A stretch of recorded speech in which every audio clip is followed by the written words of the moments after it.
모세는 하나님이 위대하게 쓰신 그런 귀한 인물입니다. 그런데 모세가 처음부터 하나님의 뜻을 기쁘게 순종했던 것은 아닙니다. 대단히 소극적이고 또 대단히 무기력한 자리에서 하나님의 사명, 하나님이 주신 사명을 거부하고 하나님의 뜻을 거부하는 그런 모세였습니다. 모세는 어떻게 보면 하나님 쓰시기에는 너무 과거의 상처가 너무 컸습니다. 과거의 아픔이 너무 컸습니다. 우리도 과거에 나름대로의 다 상처와 아픔을 갖고 있어요. 그 아픔과 상처를 걷어내기 전에는 우리가 좋은 일꾼으로 세워지기 어렵습니다. 좋은 일꾼이 되려면 우리가 마음의 문제를 먼저 해결받아야 합니다. 모세는 나이 40에 자신의 민족을 사랑하는 유대 민족, 이스라엘 민족을 사랑하는 그 열심으로 애굽 사람들에게 이스라엘 사람들, 자신의 민족이 고통당하는 걸 보고 그 애굽의 사람을 쳐 죽였어요. 살인자가 되었습니다. 어떻게 보면 민족을 사랑하는 애끓는 마음이 그에게 이런 큰 범죄를 저지르게 한 것이죠. 그로 말미암아 그는 미디안 광야로 쫓겨납니다. 미디안 광야로 도망갑니다. 도망자 신세가 돼버린 거죠. 그 이후로부터 그의 마음에는 나는 정말 실패자야. 나는 인생의 낙오자야. 나는 사람을 죽인 살인자야. 이런 죄책감이 그의 마음을 지배했을 거예요. 하나님께서는 나를 버렸다. 나를 버렸다는 이 상실감이 그의 마음에 존재했을 거예요. 심한 열등감에, 자격지심에, 자신감의 결여, 용기의 결여, 한마디로 자존감이 매우 낮은 모세였습니다. 이런 사람을 하나님이 쓰시기에는 정말 부적합한 거예요. 사도 바울은 빌립보 4장 13절에서 내게 능력 주시는 자 안에서 내가 모든 것을 할 수 있느니라. 이게 얼마나 멋집니까? 모세의 태도와 사도 바울의 말을 비교해 보면 정말 흑백이 갈라지는 것처럼 아주 명백한 차이를 느낄 수가 있어요. 나는 못합니다. 나 할 수 없습니다. 이렇게 자꾸 뒷걸음질 치는 모세와 내게 능력 주시는 자 안에서 내가 모든 것을 할 수 있다. 이 말씀과 너무나 대조가 되는 거죠. 우리가 사명자가 되려면 모세의 나약한 모습보다는 사도 바울의 그 말씀을, 그 태도를 우리가 본받아야 할 것입니다. 미디안 광야 40년 동안 모세는 목동 생활을 했어요. 양을 치는 목동 생활을 했습니다. 과거 그는 애굽의 왕실에서 부와 명예와 권력을 다 쥐고 살았던 그런 인물이었습니다. 그런데 과거의 그런 화려한 영광은 이미 다 사라졌고 그는 이제 종이에요. 종. 하나의 목동에 지나지 않았어요. 그 나이가 80입니다. 80. 이제는 이렇게 살다가 나는 가야지. 이렇게 살다가 가야지. 이런 찰나에 그가 하나님의 산 호렙에서 하나님을 만납니다. 떨기나무에 불이 붙었는데 이 떨기나무가 타지 않는 거예요. 그 불타는 떨기나무 속에서 하나님의 존재를 발견합니다. 하나님으로부터 음성을 듣습니다. 모세야, 모세야, 모세야 부르시면서 내 백성을 따라해 봅시다. 내 백성을 애굽에서 인도하여 내라. 지금 과거의 모세가 아니에요. 과거의 왕궁에서 정말 위세 등등하게 살던 그런 모세가 아니잖아요. 지금 나이 80이에요. 나이 80. 예? 여러분 나이 80이면은요 이미 저 삶의 의욕이 다 꺾여진 상태입니다.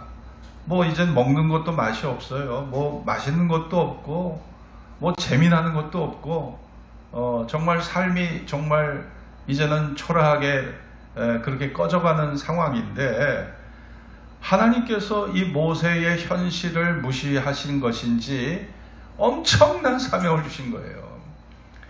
내 백성을 애굽에서 인도하여 내라. 여러분 같으면 감당할 수 있겠습니까? 사명의 말씀을 들었지만 모세가 감당하기에는 모세의 내적인 마음의 문제가 너무 컸어요. 받아들일 수 없는 그런 내적 마음의 갈등이 너무 컸던 것이죠. 출애굽기 3장 4절 5절에 보면 여호와께서 그가 보려고 돌이켜 오는 것을 보신지라 하나님이 떨기나무 가운데 그를 불러 가라사대 모세야 모세야 하시매 가로되 내가 여기 있나이다. 하나님이 가라사대 이리로 가까이 하지 말라.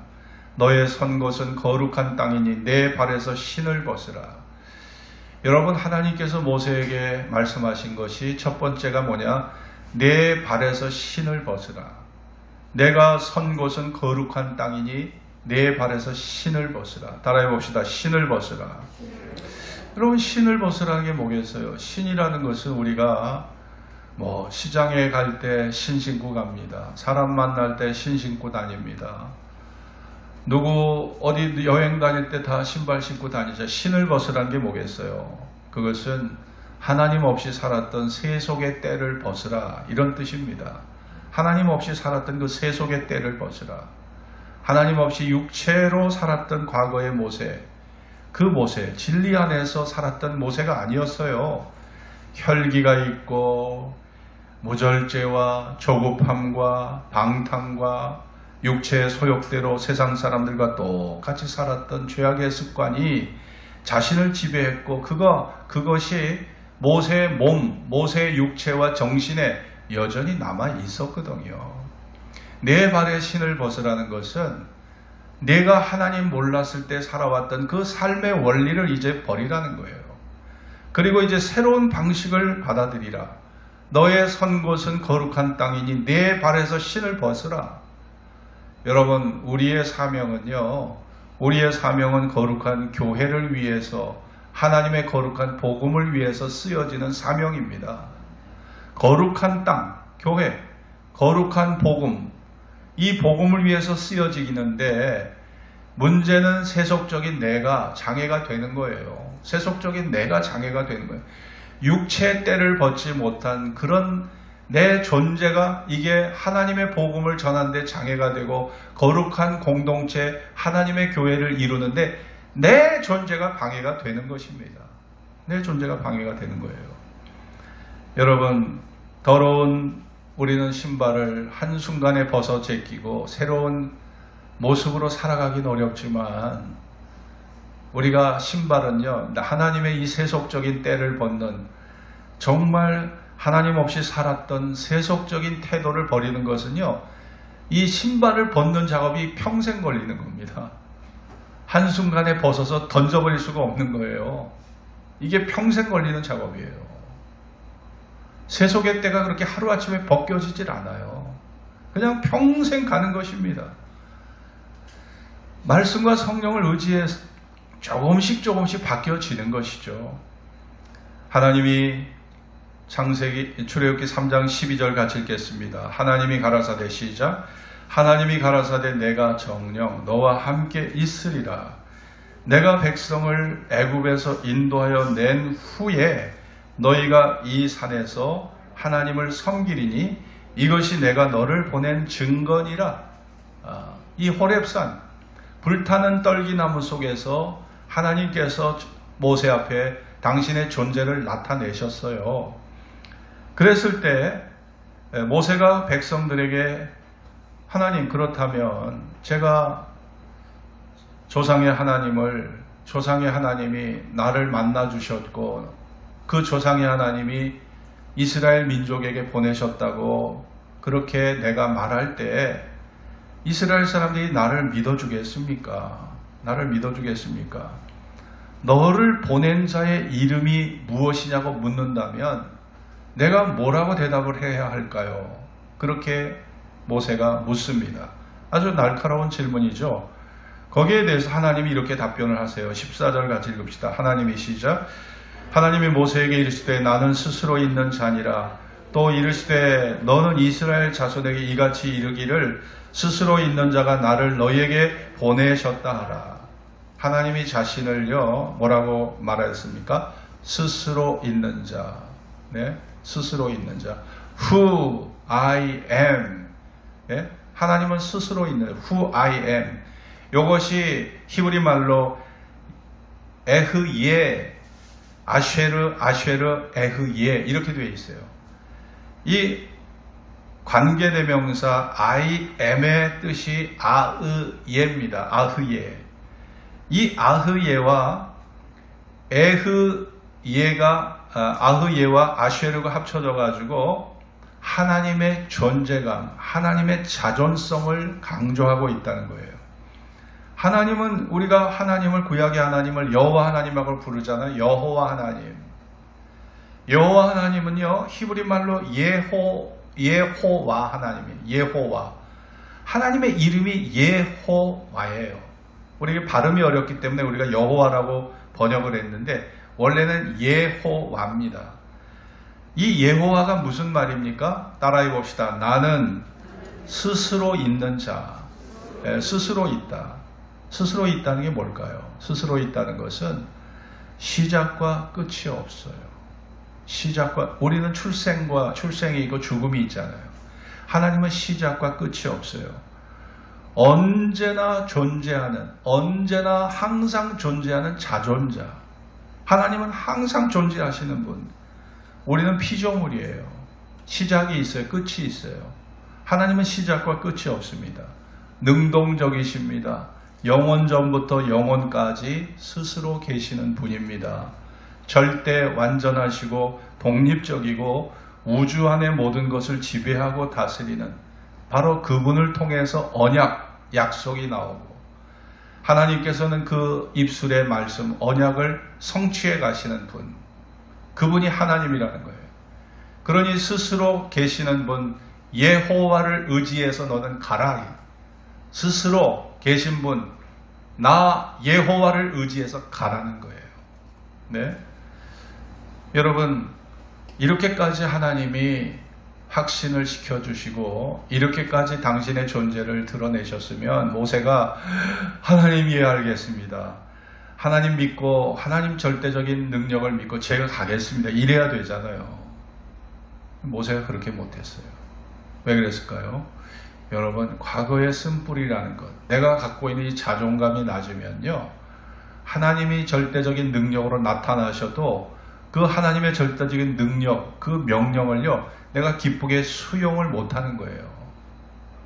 내가 갖고 있는 이 현재의 내 모습이 그 하나님의 절대 명령을 딱 거부하게 만들어 놓는 것이죠. 모세가 출애굽기 4장 1절을 보겠습니다. 모세가 시작. 모세가 대답하여 가로되 그러나 그들이 나를 믿지 아니하며 내 말을 듣지 아니하고 이르기를 여호와께서 내게 나타나지 아니하셨다 하리이다. 아니, 모세는요 마음의 해석을 처음부터 부정적으로 가졌어요. 아니, 하나님이 내가 너와 함께 하겠다, 어디로 가든지 너와 함께 하겠다고 하시는데 내가 하나님으로부터 보내심을 받았다 할지라도 내 백성이 내 말을 듣지 않고 나를 믿지 않을 것입니다. 이 처음부터 부정적으로 들어가요. 처음부터 불신이 깔려 있습니다. 여러분, 우리가 어떤 것을 이렇게 부정적으로 받아들이고 불신으로 받아들이면요, 아무 일도 일어나지 않는 거예요. 아무 일도 시작될 수가 없는 거예요. 여러분, 우리의 마음이라는 게 이렇게 중요합니다. 마음이 꽉 닫혀 있으면요, 아무 일도 일어나지 않는 거예요. 그러니까 이 출애굽기 4장은 뭔지 아세요? 꽉 막혀있는 자존감이 지극히 낮은 모세, 요 4장이요 어떻게 보면 하나님께서 이 마음의 문제를 안고 있는 모세를 설득하는 일을 지금 하고 계신 거예요. 마음의 문제가 해결되지 않고는 사명이고 뭐고 없는 겁니다. 이 마음이 이렇게 중요합니다. 마음이 이렇게 중요해요. 마음의 부정적인 인식과 마음의 불신을 갖고 있으면요, 아무 일도 할 수가 없어요. 아무 일도 그분은 하나님의 뜻을 위해 사용될 수가 없는 것입니다. 모세가 10절에 이렇게 말합니다.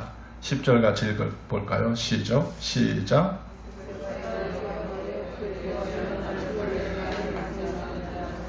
주께서 주의 종에게 명하신 후에도 그러하니 나는 입이 뻣뻣하고 혀가 둔한 자니이다.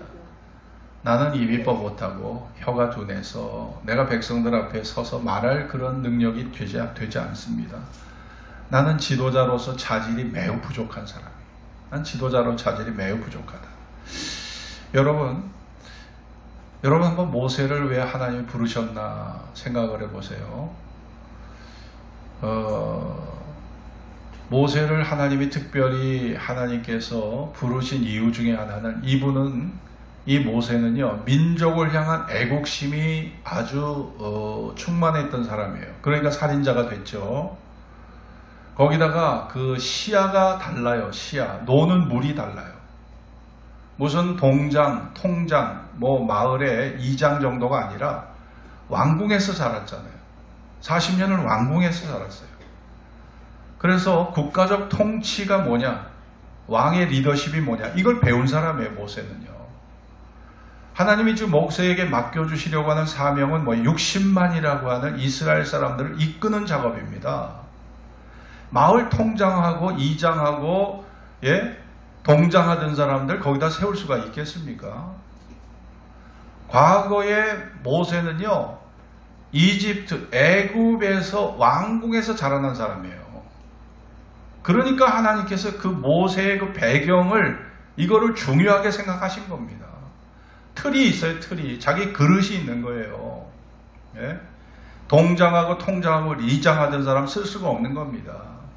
60만이라는 사람을 이끌어야 되는데 그 이상의 장정만 60만이에요. 애굽에서 나온 출애굽할 때 그 60만이 장정의 숫자입니다. 부녀자와 모든 아이들을 합치면 200만이 넘어요. 국가적 경영을 해보지 않은 사람을 앞장 세울 수가 없는 거예요. 아무리 하나님의 능력과 성령의 충만이 있다 할지라도 그런 인간적 자질을 하나님이 보신 거죠. 그 인간적 자질을 보신 거예요. 그런데도 모세는 나는 지도자로서 자질이 부족하다. 그러니까 하나님께서 내가 할 말을 가르쳐 주겠다. 그렇게 말씀하시니까 13절에 또 모세가 이렇게 답을 합니다. 13절 같이 읽읍시다. 모세가 시작. 모세가 가로되 주여 보낼 만한 자를 보내소서. 모세도 참 고집 세죠. 참 끈덕지죠. 참 이 고집. 이게 고집. 이 고집이 이게 정말 이 고집이요. 자기 고집이 이게 안 꺾여지면은 아무 일도 못하는 거예요. 자, 하나님이 여러분 자신보다 하나님이 여러분을 더 잘 알아요. 여러분 자신이 나를 잘한다고 생각하지만 하나님은 여러분보다 여러분을 더 잘 아셔요. 여러분을 만드신 분이 누굽니까? 그럼 우리가 하나님을 신뢰하고 용기를 내야죠. 그게 맞는 거죠. 근데 지금 모세가 고집을 피우고 있어요. 난 안 됩니다. 난 아닙니다. 나이도 80이고 능력도 부족하고 말도 어눌하고 건강도 나는 그렇게 썩 좋지 않고 나는 이제 인생을 마무리할 그런 시기인데 이 나이에 내가 백성들에게 나서기는 나 자신 없습니다. 나 자신 없다는 거예요. 여러분 정말 하나님에 대한 태도가 이랬을 때 하나님의 반응을 보세요. 14절에 다시 읽읍시다. 여호와께서 시작. 여호와께서 모세를 향하여 노를 바라시고 거기까지. 하나님께서 고집을 피우면서 뒷걸음질하는 모세를 향해서 노를 바라셨어요. 내가 너보다 너를 더 잘 알아. 네가 너를 아는 것보다 내가 너를 더 잘 알아. 내가 너보다 너 자신보다 내가 너를 더 사랑해. 내가 된다 그러면 되는 건데 왜 너는 자꾸 너의 기준에 사로잡혀서 왜 네 고집을 피우냐. 여러분 이렇게 말씀하시는 겁니다. 여러분 정말 어떤 사람들은요 밤새도록 게임하다가 토끼 눈 되는 사람이 있고요. 밤새도록 도박하는 사람이 있어요. 밤새도록 먹고 놀고. 제가 유튜브에 보니까 아주 세상에 좋은 호텔만 돌아다니는 사람들이 있어요. 그래서 그걸 유튜브에 다 올려요. 좋은 호텔만 돌아다녀요. 다 사진 찍어서 여긴 어떻고 시설이 어떻고 음식은 어떻고 잠자리는 어떻고 서비스는 어떻고 이거 올리는 사람들이 있어요. 뭐 그것도 나름대로 사명이겠죠. 나름대로 뭐 사회적으로 사람들에게 좋은 여행 가이드가 될 수 있죠. 여러분, 우리가 정말 하나님이 우리에게 사명을 주실 때는요, 자, 세상의 세속적인 일을 위해서가 아니라 거룩한 땅 교회, 거룩한 복음, 이것을 위해서 우리에게 거룩한 사명을 주시는 거예요. 그러니까 세속적인 일과 이 거룩한 사명과는요, 하늘과 땅만큼이나 차이가 있는 것입니다. 하나님은 모세에게 사명을 주실 때 그냥 아무 대책 없이 그냥 야 가라 내 말만 들어 가 그렇게 하나님이 그냥 등 떠밀어서 보내신 게 아니라 이 쭈삣쭈삣하고 의기소침하고 열등감과 죄악의 죄책감에 사로잡혀 있는 이 모세, 과거의 쓴뿌리가 너무 강해서 자신있게 나서기를 두려워하는 이 자존감이 지극히 낮은 모세에게 하나님께서 세 가지를 약속하셨어요. 15절 읽읍시다. 15절 시작. 너는 그에게 말하고 그 입에 말을 주라. 내가 내 입과 그의 입에 함께 있어서 너의 행할 일을 가르치리라. 자, 첫 번째 하나님이 주신 약속이 뭐예요? 너의 행할 일을 가르쳐 주겠다. 응? 너의 행할 일을 가르쳐 주겠다. 제가 1986년에 10월 달에 목사 안수를 받았어요. 목사 안수 받을 때, 야, 난 자격이 없는데, 인격도 신앙도 믿음도 부족한데, 내가 이 목사의 자격을 받을 수 있나? 목사 안수 받는 그 주간에 굉장히 마음이 괴로웠습니다. 그 전 주간에 굉장히 마음이 괴로웠어요.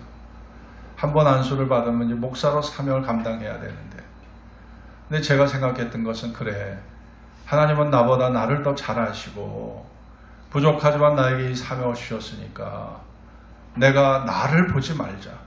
나를 보지 말고 하나님을 바라보자. 하나님을 바라보고 내가 이 사명을 어찌하든지 감당하자. 내가 목사 되는 것이 가장 잘 배우는 길이 아니겠는가. 내가 목사 되는 것이 가장 하나님 앞에 잘 훈련받는 길이 아니겠는가. 제가 목사가 된 이유가 하나님 앞에 잘 배우고 더 잘 훈련을 받겠다는 마음으로 제가 제 자신에게 이 목사 안수를 받아들이도록 그렇게 스스로 저 자신과 타협을 했습니다. 이 사명을 받는다는 것은요, 엄청난 부담이에요. 부담입니다, 사실은요. 어디 목사만 그래요. 장로의 사명, 안수집사, 권사의 사명, 집사의 사명, 교사의 사명. 이게 부담인 거예요, 부담. 네? 현대인들이 가장 싫어하는 게 마음의 부담감이에요, 부담감. 이 부담감을 가장 싫어해요. 그러나 부담감 갖지 않고는요, 우리가 선한 역사, 하나님의 뜻을 이룰 수가 없어요. 마음의 부담감, 그 부담을 져야 되는 거예요. 부담을 지지 않고는 하나님의 역사를 이루지 못합니다. 자, 16절 같이 읽겠습니다. 시작.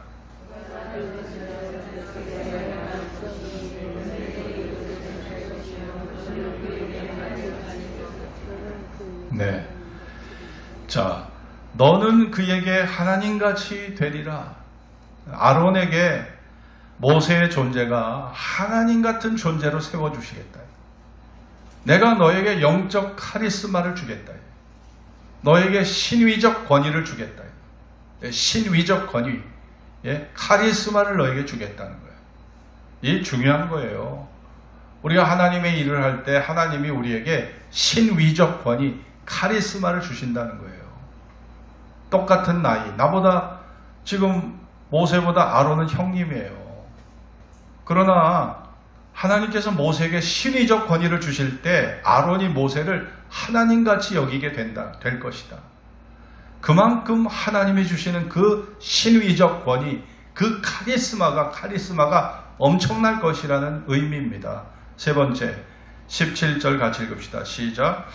너는 이 지팡이를 손에 잡고 이것으로 이적을 행할지니라. 지팡이라는 것은요, 모세가 목자로서 들고 다니던, 양을 칠 때 들고 다니던 그런 도구였습니다. 이 지팡이는 그러나 하나님 안에서 이 지팡이는 재해석이 돼야 됩니다. 지팡이는 뭘까요? 따라해 봅시다. 사명자에게 주시는 은혜이다. 자, 이 지팡이는요, 사명자에게 주시는 은혜, 사명자가 의지할 수밖에 없는 은혜를 말합니다. 그래서 이 지팡이는 하나님의 임재의 상징이에요. 하나님의 임재, 하나님이 함께 하신다는 임재의 상징이 바로 지팡이입니다. 두 번째는 하나님의 약속의 상징입니다. 하나님의 약속은 확실하고 하나님의 약속은 영원하다는 약속의 의미가 이 지팡이 속에 새겨져 있는 거예요. 그리고 이 지팡이는 하나님의 능력의 상징입니다. 내가 너와 함께 한다면 불가능이 없다라고 하는 하나님의 능력이 지팡이를 통해서 드러나는 것입니다. 이 지팡이를 칠 때 반석에서 물이 나왔잖아요. 이 지팡이를 들고 기도하고 바다를 향해 손을 내밀 때 홍해가 갈라졌잖아요. 이 지팡이는 하나님의 능력의 상징이었습니다. 여러분, 내가 하나님과 함께 하며 우리가 사명의 어려운 십자가를 지고 가면 하나님이 나를 그냥 혼자 버려두지 않으신 거예요. 제가 목회 초기에 설교 준비할 때 처음에 설교하는데 12시간이 걸렸어요. 그 다음에 8시간이 걸렸어요. 자, 12시간이면요, 밥 먹고 잠자는 시간 빼고 설교 30분 한 편을 작성하는데 12시간이 걸렸어요. 야, 이 작업을 평생을 해? 새벽기도 인도하고 수요기도 주일예배 찬양예배, 야, 내가 담임 목사 돼서 이 일을 어떻게 감당할 수 있냐? 이건 내가 감당할 수 있는 그런 사역이 아니다. 이 목회를 포기해야 되지 않나, 이런 고민까지 했는데요. 그 전도사 시절에 어려웠던 설교가 이게 지금까지도 설교의 샘이 마르지 않도록 하나님이 계속적으로 은혜를 공급해 주시니까 개척을 해서 30년 목회를 하고 있잖아요. 네? 내가 하는 게 아니에요. 목회를 내가 하는 게 아니더라고요. 하나님이 때마다 저에게 능력과 은혜를 주셔서 그 은혜의 힘으로 하는 것이더라고요. 사명자는 자기를 보지 말아야 돼요. 사명자는요, 하나님을 바라보고 공급하시는 은혜를 의지하면서, 공급하시는 그 능력을 의지하면서 가야 되는 것이 사명자의 길인 줄로 믿습니다. 그게 사명자의 길이에요. 나를 바라보면 실망합니다. 나를 바라보면 실족합니다. 나를 바라보면 절망합니다. 그러나 하나님을 바라보고 믿음 안에서 그 능력을 의지하면 승리합니다. 사명을 감당할 수 있습니다. 그것이 하나님께서 모세에게 주신 교훈입니다.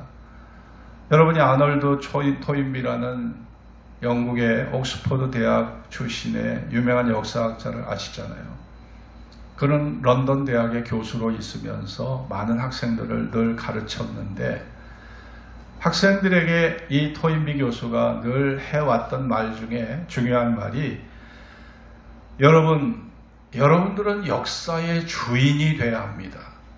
역사를 창조하는 사람이 돼야 합니다. 역사에 끌려가지 말고 역사를 주도하는 사람이 돼야 합니다. 엄청난 말이죠. 엄청난 말. 그때 어느 학생이 물었습니다. 교수님, 어떻게 하면 역사를 끌고 가는 사람이 될 수 있을까요? 토인비가 말합니다. 시대마다 하나님이 사용하신 인물이 있습니다. 특별하게 하나님이 사용하시는 사람, 그런 사람의 공통점이 있는데, 첫째는 사명감이 분명히 있는 사람입니다. 사명감이 있는 사람. 두 번째, 자기를 희생한 사람입니다. 예수님의 말씀에 한 알의 밀이 땅에 떨어져 죽지 아니하면 한 알 그대로 있고 죽으면 많은 열매를 맺느니라 하셨는데, 그 말씀처럼 자기 희생을 하는 사람이 바로 역사 속에서 쓰임을 받을 수 있습니다. 이것이 토인비 교수가 학생들에게 한 말입니다. 우리가 새겨드려야 돼요. 여러분, 하나님께 사명을 받는 것은요, 내 존재의 가치가 하나님 앞에 높아지고 쓰임을 받는 거예요. 네? 영국의 사상가 토마스 칼라일이 한 말이 있습니다. 따라해 봅시다. 인간 최후의 복음은 자기의 사명을 깨닫는 것이다. 자, 우리가 깨달아야 될 최후의 복음이 뭐냐? 내 사명을 깨닫는 것이다. 이것이 우리가 깨달아야 될 최후의 복음이라고 토마스 칼라일은 말했어요. 내가 왜 이 땅에 존재합니까? 내가 왜 존재해요? 하나님께서 왜 나를 부르고 계신가요? 왜 나를 부르고 계신가요? 여러분이 존재하는 생의 목적은 과연 무엇입니까? 여러분 그것을 깨달은 사람은요, 그것을 깨달은 사람은 행복한 사람이에요. 내가 사명을 위해서 살다가 사명을 위해서 죽을 수 있다면 행복한 사람이에요. 그 사람의 마음에는 후회가 없습니다. 후회가 없을 거예요. 내 인생 속에서 하나님 앞에서 선택한 그 거룩한 땅을 위한, 교회와 복음을 위한 사명을 감당하기 위해서 내가 사명을 깨닫고 헌신할 수 있다면 이것은 내가 일생일대에 내가 내린 최고의 결정이고 최고의 선택이 될 것입니다. 여러분 그렇습니다. 세상에 많고 많은 일들이 있어요. 밤잠을 자지 않고 게임에 몰두하고, 밤잠을 자지 않고 도박을 하고, 밤잠을 자지 않고 놀고 먹고 마시고, 네? 최고급 호텔만 다니고, 어디 서울의 뷔페 음식이 어디가 맛있는가 그거 찾아다니고 유튜브에 올리고. 여러분 요즘 사람들 먹고 마시고 놀고 즐기고 여행 가고 그게 그냥 그거는 근데 사명은 아니에요. 자기 자신을 위한 투자고 자기 자신을 위한 여가 선용이지 이건 사명이 아닙니다. 하나님이 주신 사명은 거룩한 땅을 위해서, 교회와 복음을 위해서, 하나님 나라의 확장을 위해서 쓰임받는 것이 바로 하나님이 주신 사명입니다. 우리는 이 사명을 위해서 여러분이 이 땅에 존재하고 이 땅에 하나님께서 여러분을 그래서 부르신 것이고, 그 일을 위해서 내가 내 사명을 깨닫고 나아갈 수 있다면 여러분이야말로 모세처럼 위대한 사명자로서 역사의 한 페이지를 장식할 수 있는 위대한 일꾼으로 세워지게 될 것을 믿습니다. 그런 믿음을 가지고 여러분 과거에 자신에 매이지 말고 하나님이 나를 부르실 때 기쁘게 응답할 수 있는 그런 믿음의 사람들이 될 수 있기를 주의 이름으로 축원합니다. 기도하겠습니다. 오늘 주신 말씀을 기억하면서 모세가 위대한 지도자로 40년 동안 쓰임을 받았지만 그도 초기에는 이렇게 망설이고 주저하고 자존감이 매우 낮아서 실패감과 열등감과 자격지심에 사로잡혀서 하나님 나는 못합니다. 나 안 돼요. 보낼 만한 자 보내세요. 자신감이 없어요. 용기도 없어요. 무기력하기 짝이 없는 그게 모세였어요. 그런데 하나님 앞에 사명을 받고 순종하다 보니 모세는요 가장 위대한 지도자, 가장 위대한 지도자. 예수님이 변화산에서 구약의 두 인물, 그 두 인물과 얘기하셨잖아요. 말씀을 나누셨어요. 그 인물이 누굽니까? 모세와 엘리야였어요. 모세와 엘리야. 주님이 인정하는 인물이 바로 모세였습니다. 여러분 작고 크고 작든 간에 하나님 안에서 거룩한 땅, 교회와 거룩한 땅을 위한 복음을 위해서 내가 작은 쓰임을 받는다면 그것은 내가 이 세상에서 썩어질 수밖에 없는, 허무할 수밖에 없는 이 세상에서 내가 받을 수 있는 가장 영광스러운 일이 될 것입니다. 작고 크든 간에 여러분 그 사명을 깨달으셔야 돼요. 그 사명이 무엇인지를 확신하고 있는 사람은 행복한 사람입니다. 많은 사람은 여전히 내 사명이 뭐지? 자기 사명을 모르고 여전히 방황하고 있어요. 목적과 방향과 가치가 없어요. 여전히 방황하고 있습니다. 인생을 허송세월하고 있는 거예요. 여러분 한 방향, 한 목적, 한 가치를 위해서 달려갈 수 있다면 행복한 거 아니겠습니까? 여러분, 나에게 오늘 하나님이 나를 부르시고 나에게 주시는 사명이 뭔지 기도 안에서, 말씀 안에서 깨달으시고 그 사명을 위해서 달려갈 수 있는 내 자신이 되기를 기도합시다. 다 잡심으로 기도하겠습니다.